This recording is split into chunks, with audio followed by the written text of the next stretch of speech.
프리다이빙을 하고 나면 목이 간질간질하거나 불편한 느낌이 드시나요? 또는 가슴이 답답하고 불편하신가요? 만약 그러시다면 이퀄라이징, 즉 프렌즈를 할 때 공기를 어떻게 이동하고 있는지 점검해 볼 필요가 있습니다. 안녕하세요. 디프 프리다이빙 강사 최규식입니다.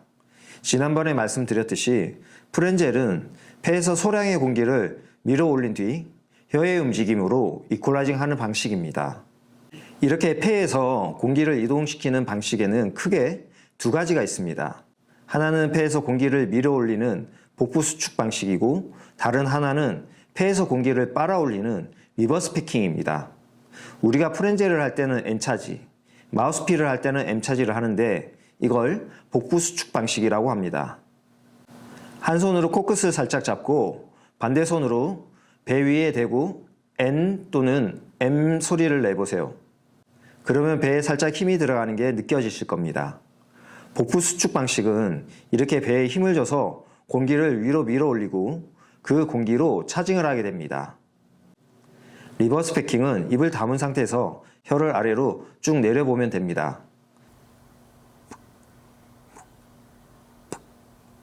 그러면 입안에 공기가 차는 느낌이 듭니다.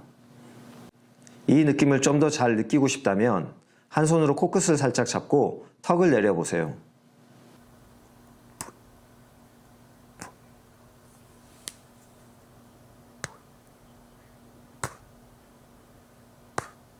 리버스 패킹의 가장 큰 장점은 RV 수심을 넘은 깊이에서도 공기를 끌어올릴 수 있다는 점입니다.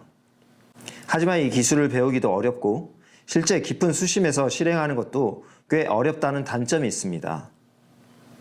충분히 연습하지 않은 상태에서 실전에서 하게 되면 기도 스키즈가 발생할 수 있기 때문에 주의하셔야 합니다. 그런데 가끔 20m 이상 딥다이빙을 할 때 이퀄라이징이 안 돼서 억지로 하시는 경우가 있습니다.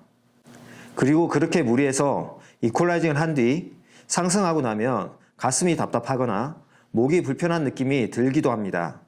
심한 경우에는 목에 적은 양의 피가 나오는 경우도 있습니다. 이것은 억지로 이퀄라이징 하는 과정에서 나도 모르게 리버스 패킹을 했을 가능성이 큽니다. 실제 저희 교육생 중 한 분은 최근 수심 20m, 25m 사이에서 이퀄라이징이 안 돼서 꺽꺽 소리를 내면서 억지로 이퀄라이징을 했습니다.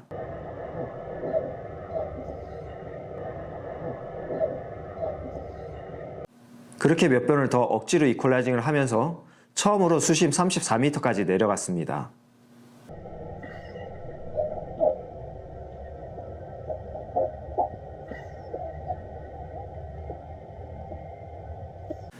PB를 갱신해서 좋았지만 기쁨도 잠시였습니다. 그 이후에 화장실을 갔는데 목에서 피가 심하게 나왔다고 합니다. 참고로 다이빙이 끝난 후 바로 병원에 가서 검사를 받았고 다행히 크게 다치지 않은 것으로 확인되었습니다. 이분의 경우 깊은 수심에 대한 적응이 덜 된 상태였습니다. 수심이 깊어질수록 긴장해서 이퀄라이징이 잘 안 되는 편이었고 그러면서 자주 가슴이 답답한 느낌이 든다고 했습니다. 그리고 가끔씩 목에서 적은 양의 피도 나왔습니다. 그럴 때마다 시간을 두고 천천히 적응할 것과 드라이 상태에서 엠티렁 스트레칭을 자주 할 것을 권했습니다. 그런데 무리하게 수심을 쬐겠다는 생각에 억지로 내려갔고 그 과정에서 이퀄라이징이 안 되는 상황이 반복됐습니다. 결국 공기를 차징하기 위해 본인도 모르게 턱을 벌리면서 리버스 패킹을 하게 된 것입니다. 앞서 말씀드린 대로 리버스 패킹은 충분히 준비되지 않은 상태에서 하게 되면 다칠 수 있습니다. 교육을 하다 보면 이렇게 자신도 모르게 리버스 패킹을 하는 경우를 많이 보게 됩니다. 또 다른 경우는 마우스필 차징 연습을 할 때입니다. 특히 마우스필 차징을 할 때는 소리를 내면서 천천히 해야 하는데 전혀 소리를 내지 않고 빠르게 차징하는 경우가 있습니다. 이럴 때 가끔씩 목이 간질간질하거나 불편한 느낌이 있다고 합니다. 이때는 차징을 복부 수축 방식이 아닌 리버스 패킹으로 했을 가능성이 있습니다. 이렇게 차징을 할 때는 본인이 스스로 어떤 방식으로 하고 있는지를 정확하게 알고 해야 합니다. 그래야 다치지 않고 안전하게 딥다이빙을 할 수 있습니다. 그리고 프리다이빙은 항상 욕심보다는 충분한 준비 과정이 필요합니다. 절대 욕심으로 무리해서 내려가면 안 됩니다. 항상 안전하게 프리다이빙을 즐기기 바라며 여기서 마무리하겠습니다. 끝까지 시청해 주셔서 감사합니다.